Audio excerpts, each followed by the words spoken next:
Biti srečen ali pa biti zadovoljen ni eno in isto.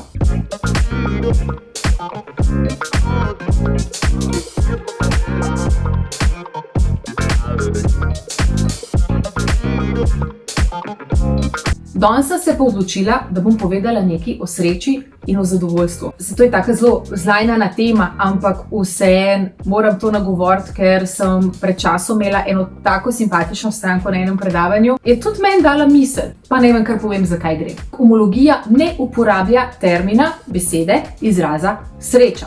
Namesto tega rajš uporablja besedo zadovoljstvo. Razlagamo zadovoljstvo. In ena gospa ni bila zadovoljna in nekako to zadovoljstvo je kar ni šlo čez, pa ni šlo čez. In ona lepo pove, da ona pa enostavno ne razume zadovoljstva, ona razume besedo sreča. Zaradi tega, ker se je kot mala naposlušala teh, se veste, zlajnenih stavkov, bod zadovoljna, pa ti bod zadovoljna, to je čisto dobro.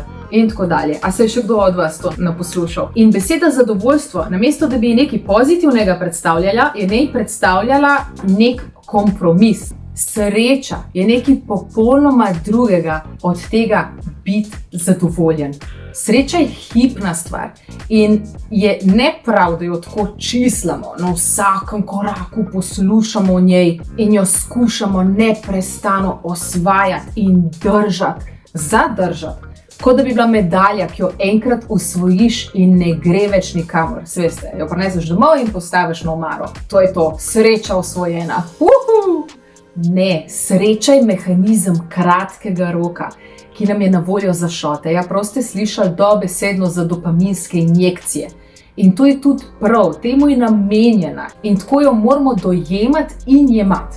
Torej, sreča na dolgi rok in truditi se biti srečen, kot je danes normalno, to je kontradiktorno, da ne rečem neumno. Če bi vsi vedeli, kaj je sreča, kaj je mehanizem sreče, narava sreče, potem bi razumeli, da vse, kar trendi govorijo, ne pije vode. Sreča namreč ni nekaj, kar lahko dosežeš in zadržiš, ampak je impuls, ki pride in gre.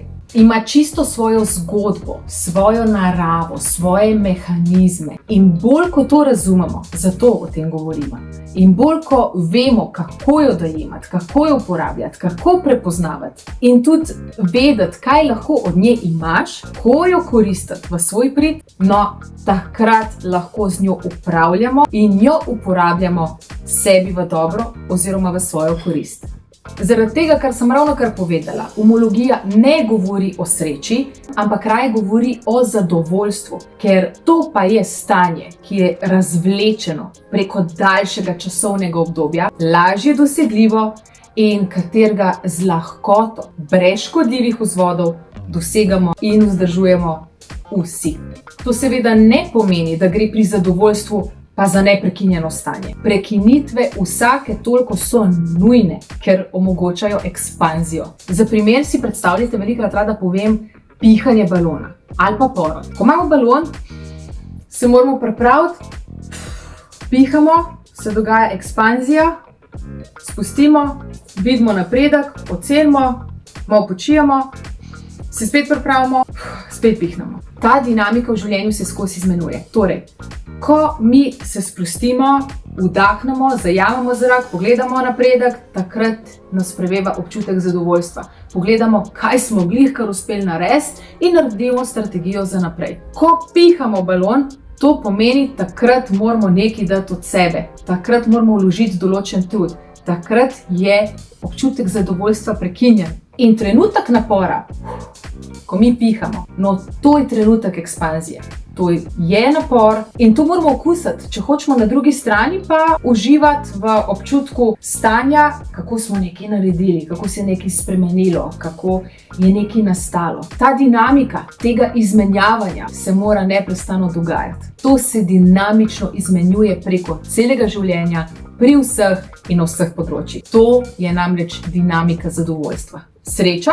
Sreča je pa čist nekaj drugega. Sreča je, ko pa zavezuješ balonček in ko ga frcneš oziroma spustiš oziroma podariš, kakorkoli daš tja, kamor je bil namenjen.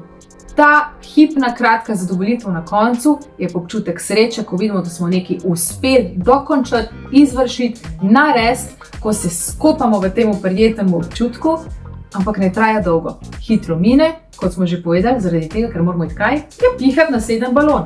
Kakorkoli. Sreča mine hitro, ker moraš potem naprej, na naslednji balon. In če to razumemo, kar sem zdaj govorila, če vemo, kako zadeve funkcionirajo, kaj vse so naša orodja, sposobnosti, čemu je to vse namenjeno, če so ti jasni ti mehanizmi, potem enostavno veš, čutiš, vidiš, celostno dojemaš, da boš napredoval, da je to normalno gibanje, normalna dinamika v življenju, da se razvijaš, da se psihično krepiš in to je dovolj za neko splošno stanje zadovoljstva in pomiritve, kar pa vemo, da je predpogoj zaupanja. Vse to je pa pomembno zakaj? Zato, da dosegamo kvaliteto bivanja, zdravost in, se veste, kaj govori homologija? Ja, dolgoživost.